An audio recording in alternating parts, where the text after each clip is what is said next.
Hello there, everyone, and welcome to another episode of the Mortis FM podcast. I am Grayson, one of the beautiful hosts here, but there's even a guy that's more beautiful than me, especially today, and that is Cole, my co-host and best friend. Here's the thing. You're handing me the accolades, but I'm gonna say right now we are recording this on Grayson's birthday. So happy birthday, Grayson! He's doing he did like a little fist pump there, but I did. You just imagine him doing that in spirit. I want everybody who's listening to this right now, send Mortis FM or just Grayson in general a message. Tell him happy birthday. I don't care if it's late. I don't care if it's early for next year. Just do it right now. You know, the best, the what would even if you don't send me a message, although I would greatly appreciate it, is if you're listening right now to whatever platform you're on, if you're not following already, please follow us, and if you haven't rated on whatever respective platform you're on, please do so. It would mean a ton to us, and it just helps get it out to more people. And I frankly just love hearing that people enjoy us discussing it. So that would mean the world to me, and it'd be a great birthday gift. So thank you, Cole. I appreciate that. No problem. And thank you to everyone. Thank you to everyone who is currently messaging Grayson happy birthday right now. Dude, I'm getting so many. Oh my gosh. I'm going to thank you preemptively. That way you feel more coaxed into messaging him. So thank you so much for that, and thank you for not ignoring what I said. Dude, maxed out charisma with this guy. There you go. That's a persuasion check. So today we're going to be discussing Ahsoka. You know, to no surprise, we were kind of deciding like what good topic to discuss while we waited for next week's episode, and you know, just kind of insert something into the lull. But we thought that just a general speculation video, speculation and discussion, or I mean, you know, podcast episode about what's going on with the series would be fun. Yeah, it's a tomato. Yeah. Basically, we have been discussing externally, just messaging each other back and forth about several things that we've noticed, or we've been thinking about, or we've seen online. And so, you know, when we recorded our initial reactions, I mean, that was everybody just had gotten finished watching it. And so now there's a lot of different people throwing stuff out there, and I mean, now that we have more info and everybody's thoughts are kind of culminating together, it's given us more ideas to bounce off of. So Cole has assembled a list of things that we have mentioned or things that have been on his mind that he has not told me yet, that I'm very excited to hear, and we're just gonna get into it. Because reminder, we will be delayed with our Ahsoka episode 3 thoughts. I'm gonna be out of town, so we'll probably get that out around the end of next week, probably whenever you're listening to this, assuming that you've listened to it when it just dropped. So roughly around 2 or 3 days after Ahsoka episode 3. But Cole, I pass it to you, my friend. And I will say, even though this is a little bit obvious, before we begin, we will be talking spoilers for Ahsoka episodes 1 and 2. At the very least, like we probably won't be going into too much depth, but since we're speculating and discussing, we have to be talking about what happens in the episodes. So if you have not yet seen the show, I strongly recommend you go check that out, and then come back to us and hear all about our speculation. So without further ado, let's get into this. So Grayson, I want to talk to you about, first off, like, what are just your general thoughts about Baylan and Shin as characters? Like, what do you think their motivations are? What are they all about? Based off of the information that we know. Yeah, dude. So we talked a little bit about it on our speculation, or our general thoughts video, or episode, I should say. But we were also pretty tired right after watching it, and just had been a long day. So I've had more time to kind of think about it, and I'm sure you have as well.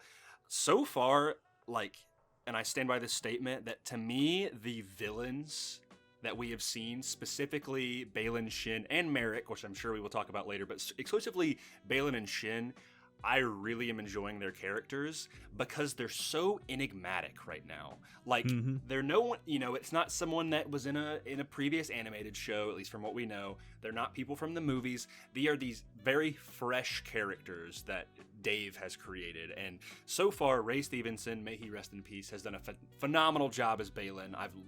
He gives me kind of Count Dooku vibes, but even then, he just seems so much more level-headed. You described it on the past episode as like an Oath of Vengeance paladin. He seems very noble, but he's on, what he's doing isn't like, I mean, he murdered everybody on a New Republic starship. Right. And so it's weird to see like a master, especially someone who's in the dark side. I do not believe they are Sith, and I like that.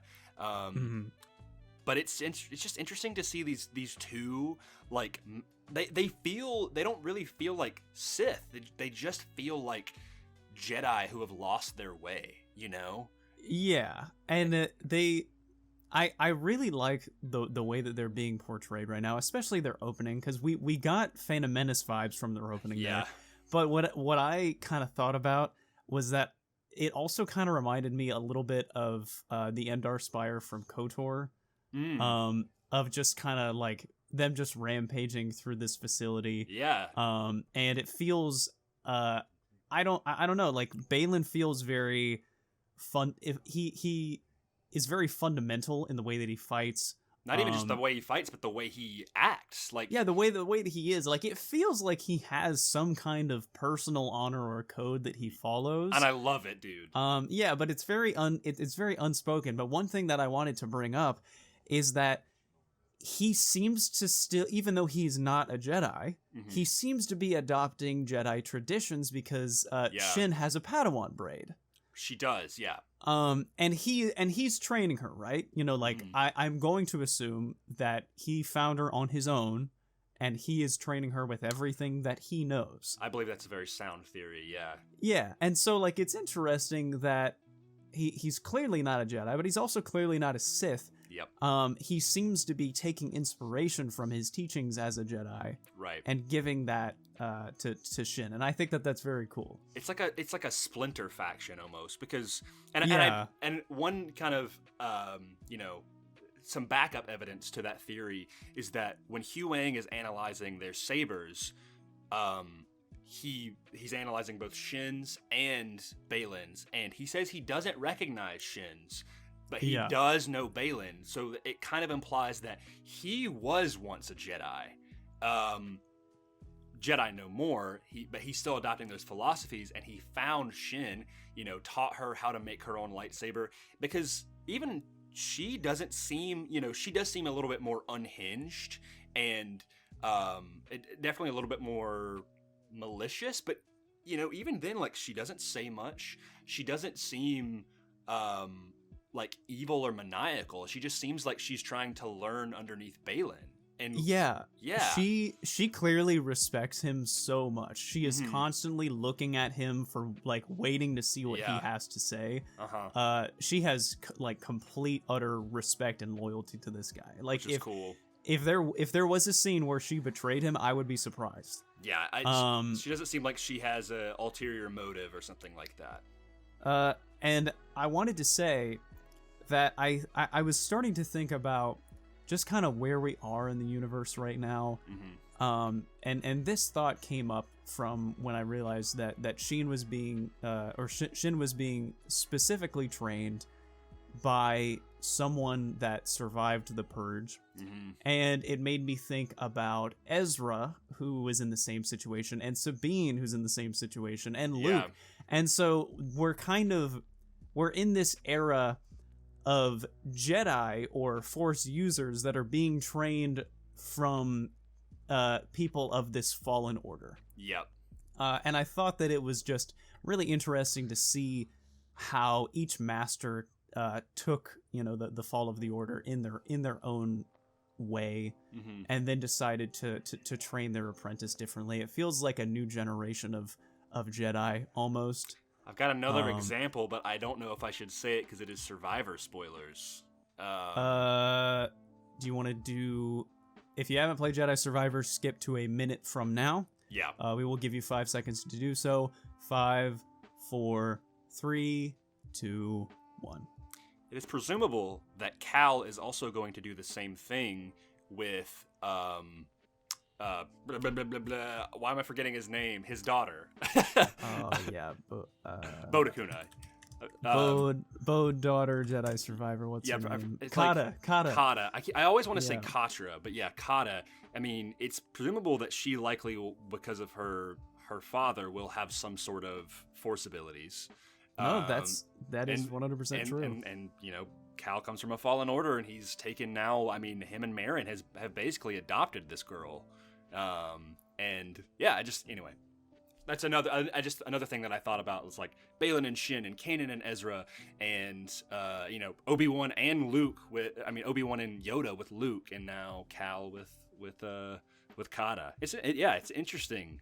And coming off of that, I'll say another thought that I thought would be interesting to discuss is just the overall theme of Ahsoka. Mm-hmm. And right now, what I feel like is an overarching theme, and I think that this will be prevalent in the future, is just the idea of a master and an apprentice. Mm-hmm.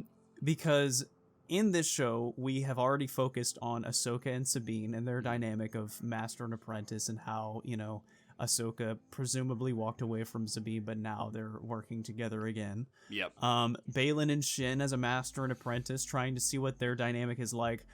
Discussions about Anakin and Ahsoka and how Ahsoka walked away from him as an apprentice. You know, Ezra being Kanan's apprentice and kind of how he took Kanan's death and just like turned it into something good for himself. You know, like he could have turned to the dark and stuff like that.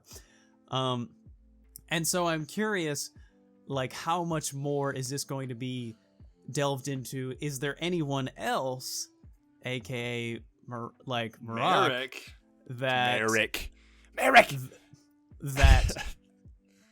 is an apprentice or was an apprentice of someone? Yeah. No, yeah, and I completely see what you're talking about.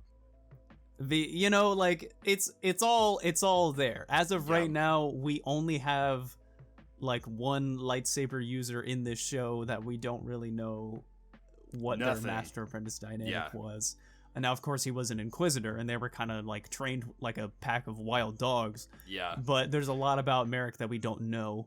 Yeah. So there's a lot that, you know, kind of towards the end of the Empire with Marrok that, and by the way, I was joking about hounding you about Marrok or whatever. I'm just being an idiot. I know it all. I honestly forget with pronunciations. I'm pretty sure it's, I don't know, it's either Marrok, or Marrok. I believe Baylan says Marrok. He's just like Marrok. Blah blah blah blah blah. But we'll just roll with Marrok for now. Yeah, that's what I've been saying. But not to be confused with Imbo's dog. Yeah, so obviously I need to go ahead and preface. The past couple days, I've been kind of a simp for Marrok. He was, I will say, when I started watching, or before this show even came out, and this image dropped, I was like, this guy is going to be so forgettable, dude. We all thought he was going to be a punk. Yeah, you know? I was like, the track record of Inquisitors is not great. Grand Inquisitor was the very first one we ever saw in canon, died in the first season of Rebels, mm-hmm. All right? Then the seventh sister and the fifth brother, both killed by Maul, right? Are they all killed by Maul? And also the not the third. Is it the third brother that they find on Malachor, the one that was tracking Maul? Did they all die? I believe all of them died there. Let me check this, but yeah, I mean, because I remember he kills. What was she? Was she the seventh sister? Seventh sister is, she was the... And then the fifth brother, and then that other guy that everybody thought was the third brother, but I think he's his own entity. Yeah, he's, he might be the eighth brother. Yeah. So seventh sister was killed. I know the 8th brother was killed. I'm pretty sure he fell to his death after his like helicopter saber just malfunctioned. But anyway, so those guys they got whooped. Yeah, and then even before then, Ahsoka absolutely lays out the 7th sister and the 5th brother. Yeah. When they were rescuing those force sensitive children. Yep. And the one in Tales of the Jedi, and Reva, I'm gonna be honest, man, she doesn't really hold her own well in a Kenobi. So it's very clear that the Inquisitors, you mentioned this on the previous episode, that like and I said this, that the Inquisitors, their power levels are capped for a reason, and that's because they don't want them overthrowing or letting their dark side tendencies get so strong, specifically the Emperor, so that they could possibly throw a coup and overthrow Vader and Palpatine. Mm-hmm. Marrok is one of the only ones that, I would say that Ahsoka did not defeat him. He just ran away. He was just holding her at bay until they could get away, and then he, which is a lot to say from Ahsoka, especially at the time that this takes place. And it makes you think, maybe he's a little bit more powerful than the others. I wonder why, No, I mean 100%. As it seems, Ahsoka only gets better as time goes on, right? Yeah, dude. And so Marrok was holding his own, managed to escape. But here's the thing: I thought of just this crazy idea because, we everybody wants him to be Starkiller so bad. Yeah. But I was thinking, I do have a theory about this, by the way. What if the next time Ahsoka and Marrok fight, she starts wailing on him, right? He's clearly losing the fight, but then he switches to reverse grip. Ooh, woo, baby! Goes the single blade reverse grip. Yeah. I was just thinking about that, and I was like, man, so that would just be so cool. So here is my I do want to actually, I'm sure this maybe is on your list, kind of talking about Marrok and just the whole villain discussion in general. I have another thing about Morgan Elsbeth that I want to mention, and specifically her bloodline with the Night Sisters. I'll talk about that in just a second. Keep that in your mind because I probably will forget. But yeah, with Marrok, my current theory is that he is an extremely loose adaptation of Starkiller. Yeah. I do not. I think I ultimately think he will be played by Sam Witwer, because it was discovered that in the credits of the episodes, at least of episode 2, there was some pretty significant Lucasfilm Lucasfilm basically employees, I'll say. David Collins is one. He voices Proxy and a ton of other people in Star Wars. He's very prominent at Star Wars Celebration. Matt Wood, of course. I mean, he's the head of sound design at Lucasfilm. Oh, yeah. But Sam Witwer is always is a big one there too. And if you remember in the second episode, Marrok, he does not say anything in either of the episodes, but he does grunt. He does kind of give he grunts 1 or 2 times. Yeah, he kind of goes ugh, like as he gets pushed back from the Force, and he's locking sabers, I believe. My theory is that Marrok will be played by Sam Witwer. His name will not be Galen Marrok. His name will be Marrok. He is an Inquisitor that Vader did take under his wing, and was out in the galaxy, kind of doing his Inquisitor thing. He was one of the last ones alive. Of course, he hears word that Vader and Palpatine are defeated, and he kind of goes out on his own path until finally stumbling, catching wind of Thrawn and whatnot. So, he's had room to, he's also had a solid 5 years since Vader and Palpatine have been killed. And so if he's one of the last Inquisitors, that means they're not there to stop them or keep them in their place. He has room to grow. One could argue that right now, he is one of the only remaining Sith. Inquisitors are not traditional Sith, but they are dark side users. I would say he's probably more Sith than Baylan and Shin for sure. You can see by his lightsaber crystal alone, it's that it's that deep Sith red as opposed to the orangish glow. Exactly. So I do think he's going to be played by Sam Witwer, and it will be revealed that he was Vader's apprentice. I have a deep fear that he will get killed. We both said this. My only wish is if he's going to die, don't let him die like a chump, okay? Like yeah, it would be such a ballsy move for them to introduce him as like the spiritual successor to Starkiller and then kill him off in the same series. Yeah. That, I mean, if he has to go out, I understand, but also that would fill me with like a deep frustration, I think. Yeah. I really hope that they do battle with him and then he manages to get away and then ends up either working on his own or working with Thrawn. Yeah. But I did find something that could point to his origins or relations. Okay. That has been circulating online. Okay. That I think you might enjoy to talk about. So, yes. A handful of people already know about the symbolic significance of names, especially in this show.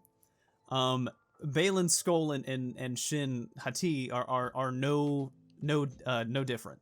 We haven't discussed it yet, but I feel like people probably will already know this, but if you don't, just in case, Skoll and Hati are the names of two wolves in Norse mythology that chase the sun and moon respectively. Right. Marrok is the name of a knight in Arthurian legend. Okay. Who was transformed into a wolf by a witch named Irma. Okay. Now, Irma doesn't have a lot of significance, but Irma was a representative of the council of an enchantress named Morgan. Oh. So... Okay. So, and here's the thing. Marrok seems to be, like, obviously he's not, like, I mean, he's working with Baylan and Shin, but he seems to be more of an operative of Morgan. Sure, because he works, like, anytime you see him, he's with those HK droids. Yep.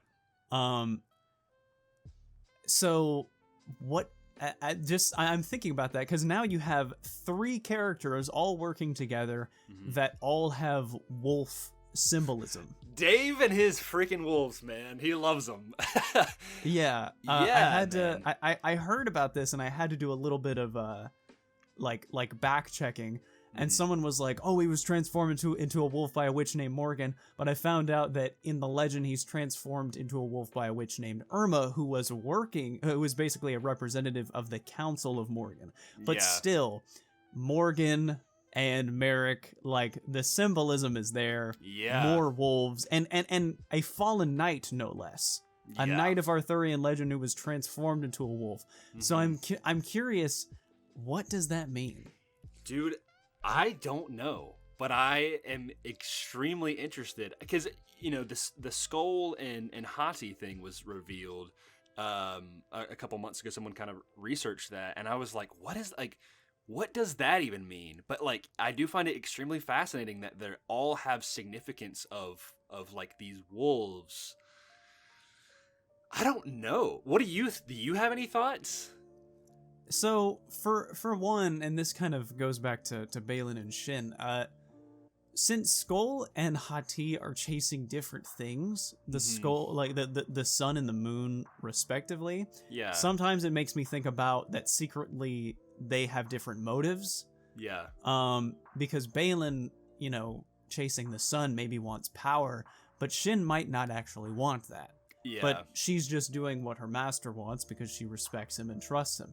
So that makes me speculate, like, I don't know, what if Shin ends up, you know, kind of separating from him by the end of the series? I really am not sure.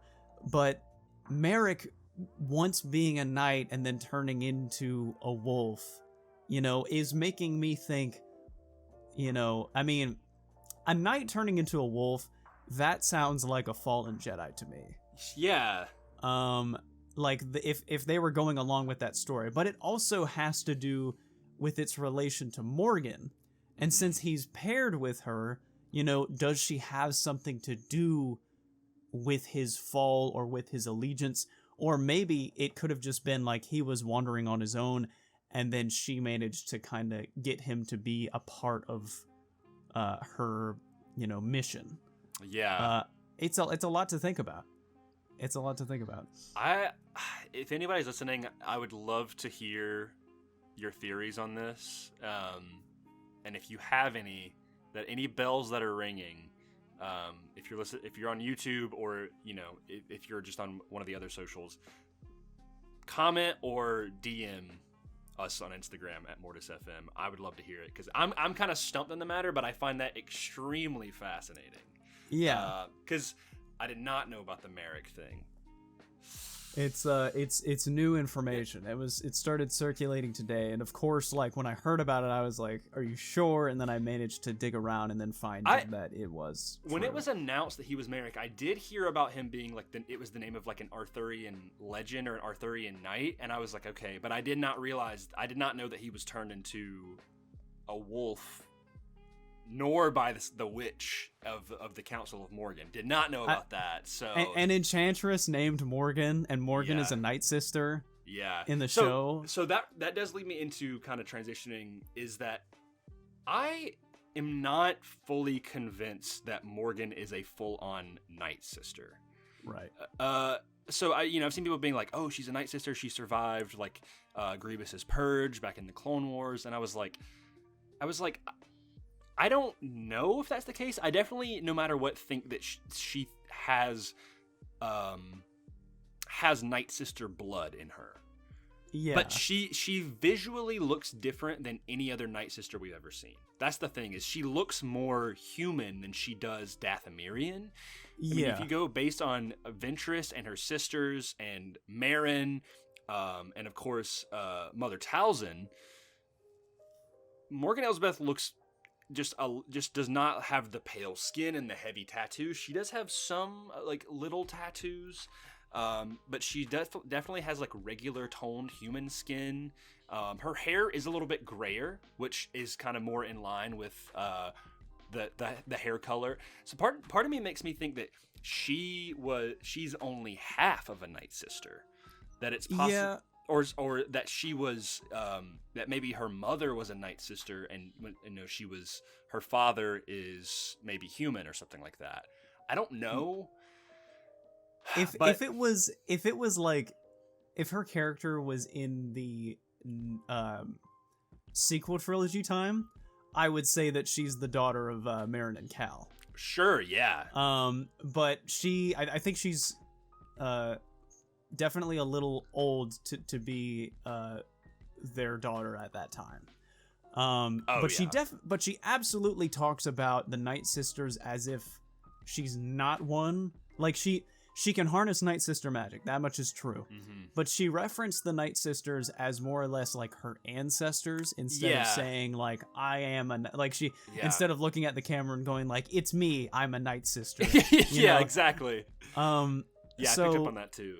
Yeah, so she definitely feels a little bit removed from being a Night Sister, not only in how she looks, but also in just what she is and what she does. I mean, we've also never seen her with, hold magic of any sort. We've never seen her use the Force. We've never seen her use any magic. At least, I don't think we did. She harnesses, at least I think she does. She harnesses Night Sister magic once, and I think it's in the second episode where she basically puts her hand over that star map thing. Okay, yes. And you can kind of see like the green magic come up from there, but only just a little bit. So that's why I was like, we can see her do that. I don't know if it has to do with the mechanism, but her using something and it looks like Night Sister magic, that's probably. Which, when you think about it, it is cool, because I guess that's the first time we see Night Sister magic in live action. Yeah, that's true. That's a cool little thing there. But, yeah, I just love how every single antagonistic force in this show is just coated over this massive veil of mystery. Yeah. That's the thing is, I'm like, I want it to be people, and this is kind of going, not necessarily speculation, but I wanted to, I mentioned this to you earlier today. I'm seeing mostly good things for these first two episodes, but I've noticed that people are like complaining that the first two episodes were too slow. Like, and I was like, I understand one thing of like, Mandalorian season 3 where the complaints are like, okay, where is this going? Like, we have no idea what's happening because there's so many side missions, right? With this show, obviously, I think everybody wants there not to be any side missions or any strays from the path. If there are, it should be, it needs to be worthwhile, right? Something like, I think about Rebels, for example. Rebels kind of took the Avatar: The Last Airbender route, where both of those shows, they had side episodes. But then, at the end of the show, all of those characters came back, and you're like, oh, it's that guy, and they all helped with the greater plan of the Battle of Lothal. So if that's the case, I'm okay with that. But yeah, I'm more of a pit stop than a detour. Right. Like, yeah, exactly. Like, I want it. I'm enjoying the slow burn because I love just thinking about these mysteries and like what could happen, and I know that leaves a lot of potential disappointment because we're obviously our minds wander as Star Wars fans and just can't help but think of like, oh, who these people are and where it's going and what's going to happen. But like, oh, what if General Grievous shows up? No. By the way, this could very much change, but at the current moment in time, Marrok might end up becoming my General Grievous, where like he's just like we talked about this in the most recent episode. Like, if he dies like a chump, oh well. But to me, he is like he just looks so cool. Also, the whole Arthurian knight thing. I'm just now thinking about this, going back to the Marrok discussion. His helmet looks exactly like a knight helmet. Like, oh, dude, he looks like the soul of Cinder from Dark Souls 3. Yes, yeah. Any Dark Souls fans out there? Like, it looks like some Miyazaki armor sets, especially that, and I love it. Like, hey, I'll be buying one of those helmets. Can I get one, please? Dude, I think it's funny how both of us have just kind of attached ourselves to. It's the I can't I don't think we can curse, but there's just this meme. Everybody knows it. It's the glup thing. I was gonna say I'm like yeah, glup poopo is what I will say. Yeah, which is basic. If you don't know, it's this meme that like Star Wars fans will see this guy that like you could see in a background shot of like scene 5 of A New Hope, and they're like, yo, it's that guy. Yeah, exactly. It's all connected. I love Prunehead. I love Wilrow Hood. Like it's that's the glup. You've got your Coleman, your Coleman Trebors, and you've got Jarl your Poof. Exactly, like these guys that literally show up in like 3 scenes, say nothing, and then you never see them again. And it's like, well, in the comics and the books they did this and this and this and this, and you're like, and that's why I love them. In the comics, he's actually a god. Dude, I read the backstory of Wilrow Hood in The Empire Strikes Back. Did they do that in Point of View? Yes. Oh my god, There's a chapter, that's fantastic. And it's, dude, it is. I don't remember. I have to go back and like reread it again. But it was so good. I was like, this just gives a whole new layer of like Wilrow Hood, like just being a guy, But here's the thing, like Glup Poopo, yeah, like that. It works. That meme is meant to like make fun of Star Wars fans, right? But the thing is, it just tells you how great Star Wars is, because Star Wars is so lived in and vast that you can look at anything in any scene and go like, what is that? And there is at least one wiki page explaining the whole thing, because it is just such an intricate and vast universe, and I love it so much. It helps when you have, just hundreds and even thousands of creators working on story and art and direction and producing and acting, and they're all just like, there's all these interweaving stories, like, from the High Republic to the Old Republic to the prequels to the sequels, original trilogy, the Dark Times, Age of the Rebellion, and beyond. Like, it's just the amount of like character development for even the most minor character, you never know. So if there's somebody you think looks cool, there's a good chance they have a backstory, and you could probably go look it up. Yeah, like, Crimson Corsair, for instance. Yeah, dude, love him. He's great, and he never says a word. He's just in the background of a couple scenes, but he looks so cool. Yeah. But going back on the topic of Marrok, I really hope that he doesn't die in this show, because imagine just let's say he gets revealed as like basically the spiritual successor to Darth Vader, right? Yep. This rabid lone wolf, like Vader's last apprentice, essentially like a Ronin of a Sith that just kind of travels the galaxy on his own. Like, imagine the kind of stories that could come up with that. Yep. I really don't want it to be a situation of like he gets killed off too soon, because I think that there is a lot of great potential for a character like his. That's always a problem that I have, like, with certain characters. Like, I think probably the biggest, crime of a character that, like, is killed off is in Rise of Skywalker is Ben Solo. 100%. That's the one character where it's like, while I love his sacrifice and I love his like redemption, some people didn't want him to be redeemed. I don't care. Whenever we do an inevitable discussion on more of our favorite characters, Ben Solo is up there for me. Yeah. It's just like, it just sucks to see, like, like, considering there's like basically no living biological Skywalkers, like, it sucks to see a really cool character like that just, get killed off. And people will be like, why don't you believe that? Think that about Kanan. He's your favorite character. And it's like, okay, Kanan is different. Like, Kanan, his sacrifice was powerful, emotional. It was I don't want to say his sacrifice was deserved, but like, they made it worth it, I think I would say it was earned. Right, exactly. It needs to be earned. So if Marrok and Baylan and Shin, like, to be honest, I don't want any of them to die. I know at least one of them is going to die. It's just going to happen. But I want it to be earned. I don't want them to die like a chump,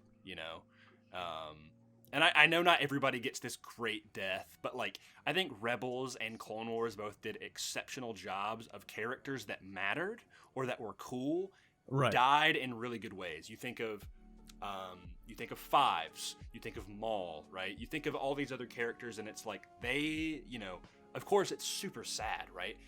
Jesse is another clone. Like, yeah, it's just a lot of the clones, honestly, a lot of them right now, and skip 15 seconds from now if you haven't seen Bad Batch season 2. Ooh. as of right now, Tech, Yep. Tech could be dead. I don't think he is, but he could be, there's a lot of characters that, and even for him, I feel like it was earned. Mm-hmm. If that's what it ended up being, I think it was earned. I agree. Yeah. But they need to understand that they can't bring in like characters that they know everybody's gonna love, and then just get rid of them without having a decent payoff. Yeah. Now, exactly. I could understand if Marrok was meant to be just like that cool dark dude that's meant to look sick and sell toys, and basically he's basically like a Nazgul, where's the announcement of this man's Black Series action figures, his hot toys? For all I've real. seen is a Pop Funko. I want a toy of this man. I want to see scenes of him with the second sister. I want to see him with Trilla, because they would be an absolute like power team of Inquisitors. The second sister, bro. We need to do an episode. I need to write this down. We will remember. People, if we forget about this, we will do it. Some of our favorite Inquisitors, or just like the cool Inquisitors. I mean, honestly, right now, it's only really seeming like the second sister and Marrok. I really can't attest to any of the other ones. Yeah, they all kind of suck. I mean, the Grand Inquisitor should have been one of the coolest. And in Rebels, I will say he is really cool. Kenobi, he's cool. Kenobi, he was a little he was a little corny. Like, he was kind of a cornball in Kenobi. I actually kind of liked the Fifth Brothers portrayal in Kenobi. I don't know why. Good old Han from Fast and Furious. Yeah, and even, I mean, honestly, even Reva, like, she gives a lot of energy and determination that a lot of the other Inquisitors just didn't have. So she was still pretty cool, and I want to know what happened to her after Kenobi. But I mean, that's another discussion for another day. Yeah, this is how it happens. This is how we branch off. Sorry, Arkham reference there. No, I was literally thinking, I was like, he's talking Arkham Knight. So yeah, that's really about all I had. I mean, unless you have something else that you wanted to talk about. Let's see, so we're talking about. Oh yes, okay. I'm gonna remind me. You don't have to remind me. I will remind myself as I'm listening to this. It reminds me. I will post this. I will repost this on my page, or I think we'll figure it out. I'll figure it out. But there is a video that I recently saw, and I'm drawing a blank on this individual. I will figure it out real quick, just so I can immediately give them a shout out.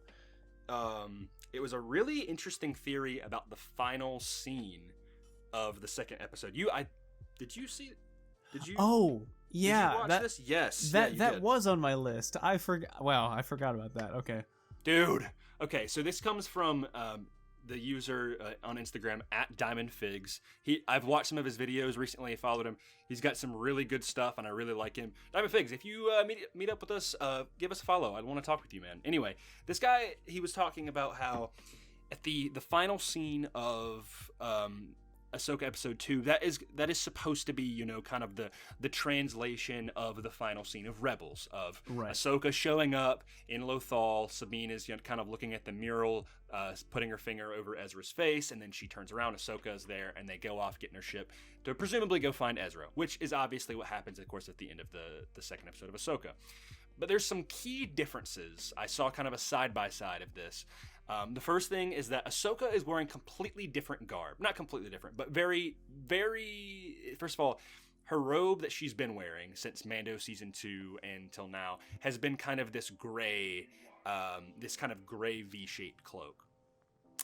And it's a little bit shorter. It kind of only goes down to about like the middle of her. Well, she also has a staff. And so in Ahsoka, she did not have that staff, and it was that gray cloak. But in Rebels, it's the staff, and it's a much longer, more elegant white cloak. And Dave has said that Ahsoka is somewhat like Gandalf from Lord of the Rings, which I really, really love, to be honest. Yeah. As a Lord of the Rings fan, and you are as well, I just think it's a really cool analogy. He's even drawn fan art in this very video by Diamond Figs. Again, go check him out on Instagram. That shows some of Dave's fan art, or just kind of sketches of Ahsoka meeting Gandalf, and Gandalf is saying, like, he's like, you know, I once died too, or whatever, like, because and this calls back to like in Rebels when we thought that she, for many years, like 2 or 3 years, we thought Ahsoka might have been dead. It was up in the air. Right. Obviously, we know that is now not the case, but the other kind of notable difference is that Sabine, as she's kind of walking towards Ahsoka, she puts on her helmet. But the last notable thing is the actual environment, specifically in Rebels, and I think this is kind of the dead giveaway. The other things I could just kind of chalk it up to it being like continuity issues. But Dave doesn't really do continuity issues when it's his own stuff. You know, he has been known, especially in like Tales of the Jedi and Bad Batch, to kind of change specific moments. Like, for example, how Order 66 happens with Kanan, or how the Inquisitor comes to take out Ahsoka in Tales of the Jedi. He will change that stuff if it's from like a book or a comic. But with his own stuff, I've never known him to just directly sabotage his own story, right? And one could say that these aren't necessarily sabotages, but in the environment in Rebels, it looks a lot more gray and kind of cloudy, and it also, there's like rubble. Like on the sides of the walls, it looks like the building has almost been like attacked, like Lothal has been attacked. Yeah. And as far as we know, there's not been another battle of Lothal since the one that happened pretty close to A New Hope, the end of the actual kind of end of Rebels before it does the time jump.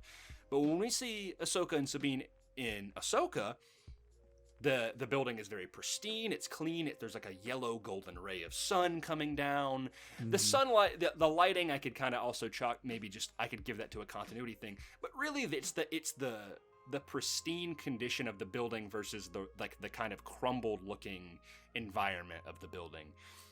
And Diamond Figs was basically saying that he thinks that these two scenes are actually not the same. that the scene that we see at the end of Ahsoka episode 2 is not the same scene that we see at the end of Rebels with Ahsoka and Sabine. That it's actually a what would you say? It's kind of like diversion. It's almost to kind of make you think that it is when it's like a red herring, I guess. Yeah, a red herring. Yeah, something like that. And so it's like it makes you think like, okay, so is there going to be like a battle of Lothal maybe in Ahsoka? Like Thrawn comes back, like, or he said in this video that maybe they don't, maybe they do find Ezra, but they don't find him for long. Like maybe he ends up disappearing again or something like that. Like maybe not with Thrawn, but we don't know what could happen, right? Yeah, I'm curious as to, because this could easily be something that could happen. Yeah. But I'm curious as to what would cause them to want to go back to Lothal to fight there. I mean, maybe Thrawn would want to go back there because it was the site of his last defeat. Yeah, he's like, I'm not going to take a loss. So he wants to go back there to reconquer it. I honestly don't know. I mean, Dave certainly would be the kind of guy to make us think that it was just a soft retcon, and then just subvert our expectations like that. And also, I'm curious as to, I mean, if he still wants to do this route of Ahsoka becoming, like going from Ahsoka the Grey to Ahsoka the White, basically. Yeah.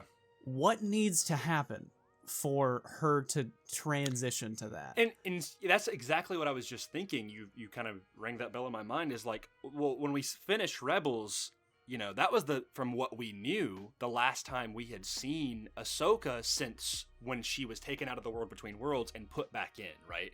To escape from Vader. And it was kind of like, oh, that was her transition, right? Like we thought she was dead for 2 years, very similar to Lord of the Rings. You think, spoilers for Lord of the Rings. If you haven't seen Lord of the Rings, what are you doing? I'll give you 5 seconds and then jump like a minute ahead. Not even a minute ahead. Jump like 10 seconds ahead. 5, 4, 3, 2, 1. When Gandalf dies at the end of Fellowship, and he comes back later on as Gandalf the White, is like, you think he's dead. He's not actually dead, right? Like he is transcended from Gandalf the Grey to Gandalf the White. So that was kind of what we thought on Malachor, is that, that was the transition period. I'm like, so maybe that's not the case, because she didn't really like die, she just was taken out of a portal and put back in. We just thought that she died because of the way the story was told. I don't know. What would it take for her to become, Ahsoka the White per se? Does it tie into the Mortis gods? I don't know. I don't know. Also, if you think about it, she has died. Actually, Ahsoka has died before. Yeah, she has died before. This is the second. This is 2 times now. So, Ahsoka just keeps rolling a nat 20 on survival, basically. So, I'm really curious as to what needs to happen to her character in order to make that transition, if that is something that Dave still wants to do, because I know that, occasionally they will change their minds on how they want the story to go. Yeah. Also, like, what's the reason for the staff? Like, I'm starting to think if the staff is the same as that. I think it was Vision season 2. I think it was called the Protector or something like that. Mm-hmm. Where you remember that Jedi lady who she had like a cane basically, and it turned into 2 sabers. Cane that turned into 2 sabers, maybe. I'm curious if like Ahsoka's staff will separate into 2 parts and just turn into 2 sabers. Yeah. It's possible. I mean, we have seen cane sabers before, notably Terra Sanube. His saber is a cane. And obviously, it's funny. Like she was trained by him in a brief situation. Yeah. So could have taken inspiration from him. And I also feel like Ahsoka's character still seems to have some growing to do in the series itself. She definitely has an arc going on, and so I'm curious. Maybe something still needs to happen with her and Thrawn. And specifically mentioning, you said about character development with Ahsoka, I want to give a shout out to my friend Lainey Byers. You can check her out, Lainey Byers, on YouTube. She did her reaction to the first episode, and she was talking about how Ahsoka seems extremely different as a master than what you would think she would be. Yeah. Right? She's very almost cold and kind of stoic, and more closer to like honestly closer to someone like Mace Windu.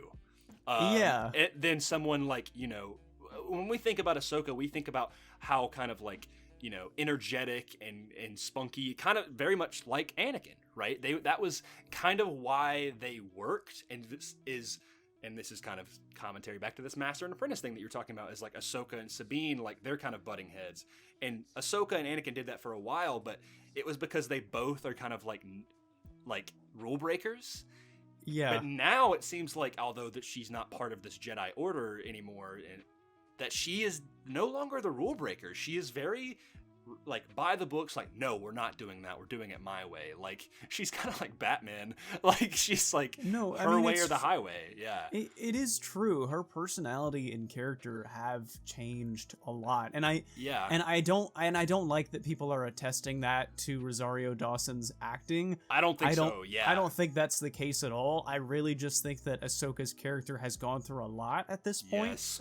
Yeah. And she is just, she's a seasoned vet at this point, right? Well, what I wanted to say even more was like, it got me thinking, Lainey's comment on what I just said and what we're thinking of is that if you think about the legacy of her masters, or master per se, is okay. Anakin trained her. Anakin is the rule breaker. He's the like, jump out of a starship with nothing but like, like a whatever, that's like a helmet and go for it, like he's the rule breaker, and he was the one that's always giving Obi-Wan the headaches.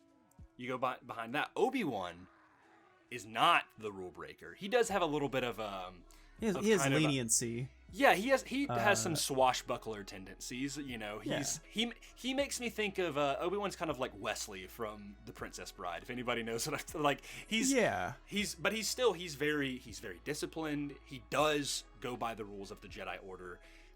His master does not.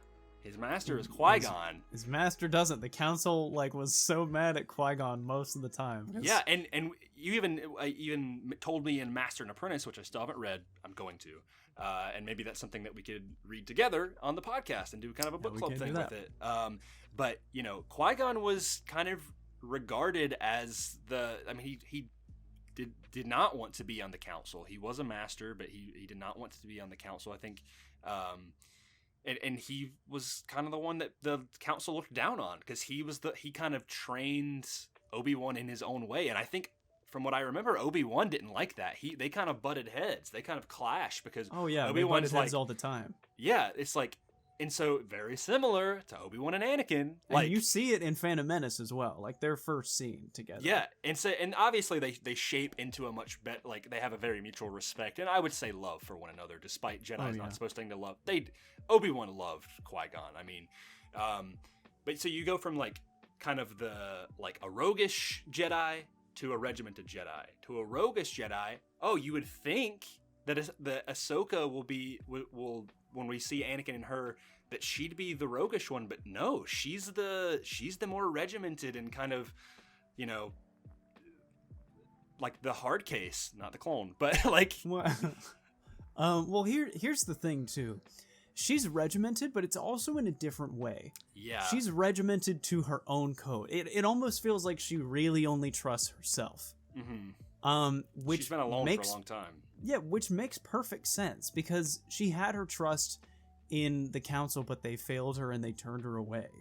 Even, they gave up on her. Even when they offered her a chance back, she decided to walk away. Mm-hmm. And then she walked away from Anakin. And then she walked away from Sabine. And now it's, she just I think she really only knows how to trust herself. So I feel like her arc will be more about trusting others and putting her faith in people. So she's regimented, but I think it has to be, it has to do with her own code. Yeah, she just kind of like follows her own way. Full circle to kind of Balin, him having his own kind of Jedi code, whatever they call themselves, kind of ties back to that. It's like, it seems like Balin and Ahsoka might kind of have they might be kind of foils of one another, but there's also potential if we see it might, this is Ahsoka's show, right? And you think of, I think Shin is very much going to be kind of the foil to Sabine, right? But I think it could be argued, depending on what we see with Marrok, that both Balin and Marrok are foils of Ahsoka. Balin, not trained by Vader, but he was a Jedi. He did not stay with the Order, did not stay strictly to their code, started to go on his own path. Like, Ahsoka has said that, like, she's not a Jedi, right? But she's still training Sabine in the fashion of the Jedi Order. Yep. Marrok is the foil where if he is revealed that he is played by Sam Witwer and that he was hand trained by Vader secretly, that's Vader's other apprentice. Because from what we know in canon, Vader didn't have anybody else that he trained like Ahsoka. So in a way, those are two characters that directly, while they can be compared in terms of, like, both apprentices or both people that left the Order and maybe were burned by the Order, they're kind of the opposites. And with that being Ahsoka, with the kind of conflict that she's having with Sabine and going her own path, I don't know. Dave might be on it, ladies and gentlemen. I'm just saying. let him cook. That's all I'm saying. Let him cook. Yeah. We'll see what happens. Dude, I think we have, at least for me, I feel like I'm now even more excited than, like, I mean, I was already stoked for next episode, but now I'm like, I feel like we have just covered so many potential, like, themes and just theories and all of this stuff, and I'm like, this was a good discussion. I'm glad we did this. Yeah, there's so much to. It's just from these first 2 episodes, which, by the way, I was gonna say, they're not slow. Like, I agree. I agree with you in that they are not slow. I think people mistake slow for just, like, no action. Yeah. I'm like, to me, there was plenty of action. I mean, we got... Yeah, they're like, and I usually have an eye for this, especially in Star Wars. But as the first 2 episodes were going on, there was never a moment where I felt like, all right, this scene is unnecessary. I don't need to be watching this. And usually I have an eye for that. Yeah. But I was locked in. I was listening to the plot. Like, I thought it was great. I thought it was all very character and story driven. And I mean, listen, guys, we just gotta remember that not everything is an action-packed Marvel movie. We could just sit down and enjoy the plot. It's like people are expecting Ahsoka to just be like The Mandalorian, or they're expecting it to be like Andor. And if it can't be anything in between, right? Like, I enjoy Andor. There's some action scenes that I love, but I enjoy it for the themes and just the story that it's telling, right? Whereas Mandalorian, it's kind of gotten to the point where it's not really, I watch it for the story that's being told. I do enjoy the story to an extent, but I'm watching it for the fun Star Wars things that are happening, the adventure of the week that's happening. Ahsoka is not an adventure of the week show. We clearly can see this with the first 2 episodes. Like, if you take the first, like, 2 episodes of, like, of Mando season 2, for example, right? Like, there's not there's not really a story being told. It's like Crate Dragon and whatever the second episode was, like, that was it, right? Ahsoka's like, no, there's a story. Like, we're showing you the villains of the story. We're showing you where Ahsoka's at, where Sabine is at, where all these rebels people are at, what's happening with Thrawn and Morgan Elsbeth, and it's just like, it's clearly like, it's framed more like a TV drama with action. I mean, and I like that.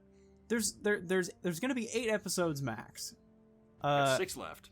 We don't have time to go and hang out with, like, the frog lady and her babies, from Mando season 2. That was the second episode. Oh my gosh. Yeah. It's and like, it could be argued that the episodic format of The Mandalorian, like, makes space for character growth that have, like, a wandering kind of story, and that's fine. But when you're trying to tell a story like Ahsoka, it's meant to be from point A to point B. It's meant to be an Odyssey-like adventure. Yep. And so, like, we don't have time for, wandering kind of style. And in that respect, I loved what they did for episodes 1 and 2. Like, it was everything was following in sequential order. It feels like an adventure. I just thought of this as well. I think Ahsoka is the only show that has an opening crawl like the way it did. And usually that is those are for movies, right? We've seen it with like Rogue One didn't really have a crawl. It just, it jump scares you at the beginning. Then Solo kind of has the flashing crawl, which we both really appreciated and we talked about in the last episode. Book of Boba Fett,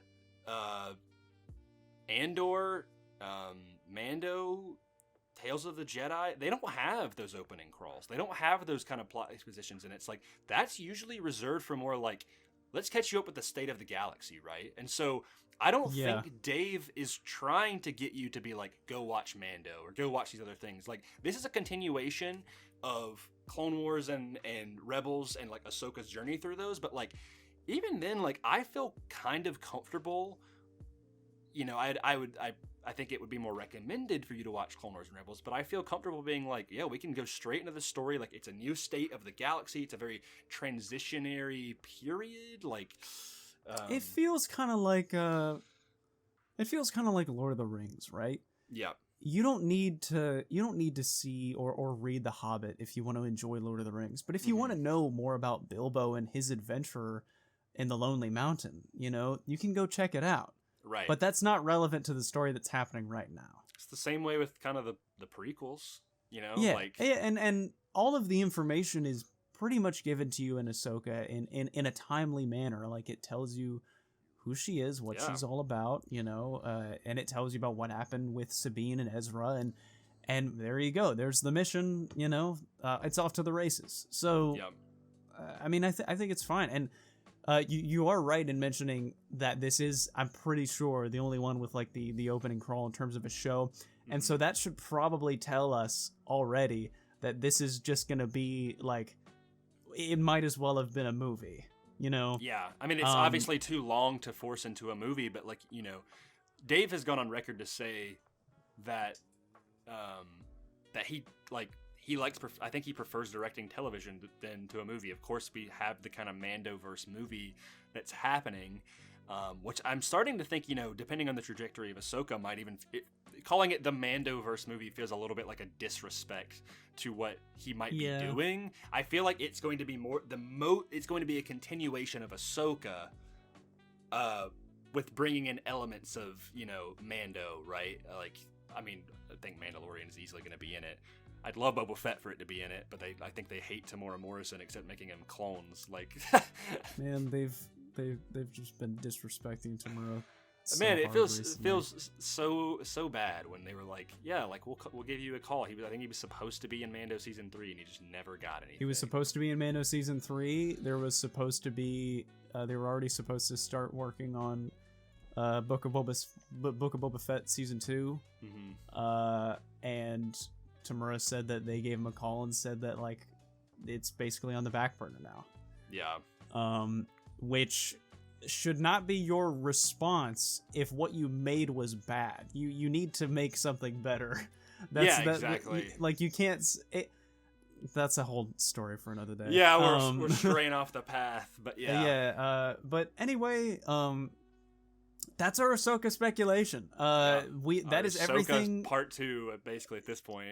yeah, basically. I mean, I think it was good that we gave it a couple days, just kind of let it sit, and then now there's more theories popping up. And I think this will benefit our episode next week as well, from not coming like, you know, fresh off of seeing Ahsoka episode 3. We're gonna have a couple days to simmer on it and really give more full, comprehensive thoughts, make notes, text each other on the side of other things we want to talk about, which is what we did with this episode. And I enjoyed this discussion, especially just like I already said it all. The themes and stuff, I'm stoked. I'm on board, and we still have 100% six more episodes. I'm feeling hopeful that they're all gonna be great. My only worry is that I saw a report that episode 3 is gonna only be like 35 minutes, and you know, to me, we'll see what happens. I can't judge too harshly because Siege of Mandalore for season 7 of Clone Wars were like 30 minutes apiece, and they were absolute bangers of episodes, so I can't be too mad. There's a chance that these are the best 35 minutes of my life. So it's not really indicative of it being good or bad. I think it just feels like a lack of, you know what? I think it just fills us it's our self-defense mechanism basically, because of learning that like Mando season 3 had decreasing runtimes, and then what happened with Mando season 3. It's a little bit of I think it's just conditioning at this point. We're like, oh no, it's going down to 35 minutes. This episode's gonna suck. Even though, like, I think some of the episodes that are like 30 minutes, like I think the prison break episode in Mando season 1 is like 30 something minutes, or maybe 40. I don't really know actually, but like, yeah. The thing with streaming is that they're no longer locked into like having to tell episode, or basically like, okay, we have an hour on the air, include ads, it's 45 minutes. It has to be 45 minutes, no shorter, no less, right? Yeah. It's like now it's streaming, they don't have those ads. Like you can just make it as long as you want to kind of tell the story that you need. So as long as it's, you know, good. Yeah. And the way that these past 2 episodes were, I feel like it will be. Yeah. I mean, for once about Star Wars TV, I feel optimistic. Yeah, you know, I think Andor was a really good, like, uplifting narrative. Oh man, Andor was such a breath of fresh air. I love Andor so much. Yeah, so I feel like, but Ahsoka kind of feels more to that, like, traditional types of storytelling, with traditional tropes in Star Wars, but now I think we're actually going to get a really good story, because So, anyway, we're rambling at this point. I apologize. Thank you guys for listening. Cole, you have anything else that you need to cover before I do all the credentials and logistics? Say happy birthday to Grayson. Do it for the second time. Happy birthday, Grayson! Send him another send him another message, because you definitely listened to me last time and sent him a message the first time. While you're at sending me a message, if you could go on vadersvault.com and go find the Kanan Jarrus lightsaber that's $1,200 and send it my way. It can $1,200. It is hand machined by the finest saber craftsmen in the land. It can actually detach like Kanan's saber and be put on the belt. It is clean. It is mean. Go ahead and buy me that. If I get more than one, the more the merrier. You know. I'm just kidding, but seriously, thank you guys. I do appreciate any birthday wishes that I get. Even if it is one, I will be happy. So yeah, that is going to do it for this episode, this bonus episode regarding Ahsoka from Mortis FM, a Star Wars podcast. I never really say that, but I wanted to say it in a metal voice. You can follow us at Mortis FM on Instagram. That's where you keep up to date with any new episode announcements, general just posts and discussions. I did post some of the Mortis Legacy fan art we talked about in the last episode regarding Ahsoka and Starkiller, which could become a reality with this Marrok stuff. Who knows? You can follow me at, I guess, I don't really know if we've given our personal handles, but you can follow me at Trades38. Cole can decide if you want to follow him or not. I don't really. You can follow me on Instagram at @andtheforceswithme. I was so lucky to be able to get that. I got it right when Rogue One came out, so, you know. Yeah, I still tell people, like, yo, he's got an elite handle. So, yeah, follow us there on Instagram. Check out our previous episode if you didn't, or if you want to go know more about us, found us through the Ahsoka stuff, you can go check out our first episode where we kind of give a backstory on our friendship, how we met through Star Wars, our favorite characters, our favorite movies, our favorite shows, the whole shebang. And we will see you guys next week when we discuss Ahsoka Episode 3. Cole, may the Force be with you. Always.